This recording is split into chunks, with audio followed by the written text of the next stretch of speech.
ও বেতাগার জনসাধারণ, তোমরা যেই নামাজটাকে তোমরা আদায় করো না, তা তোমাদের ইসলামকে টিকিয়ে রাখার খুঁটি। সিয়াম ভঙ্গ করলে তো বছরে একবার আসে, একটা খুঁটি ভেঙে ফেললে দিনে 5 বার তোমার খুঁটিটাকে তুমি ভাঙো, দিনে 5 বার তুমি তোমার খুঁটিটাকে ভাঙো। তোমার ঘরের একটা পিলার না থাকলে তুমি ঘরে থাকবা না, অথচ তোমার প্রতিদিন তোমার যে স্তম্ভের উপরে তোমার ইসলাম টিকে আছে, সেই স্তম্ভটাকে তুমি ভাঙো, একটু ভয় পাও না, তোমার জাহান্নামে যাওয়ার ভয় আসা উচিত। জেনে রাখো, তুমি দিনে 17 রাকাত নামাজ এবং রমজানের রোজা দিয়ে শুরু করো। রোজা রাখলে আল্লাহ তোমার তাকওয়া বৃদ্ধি করবে। সিয়াম পালন করো, তুমি রমজান মাসের রোজা ভাঙিও না। জেনে রাখো, তুমি যদি একটা রোজা ভাঙো, একটা রোজার কাফারা লাগাতার 2 মাস রোজা, লাগাতার, মধ্যখানে বিরতি দেওয়া যাবে না।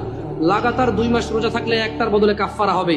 এরপরে যথেষ্ট নয় এই কাফারা, এই 2 মাস লাগাতার রোজা থাকার পরে আল্লাহর কাছে মাপ চাইতে হবে তুমি বিনা কারণে কেন রোজাটা ভাঙলে।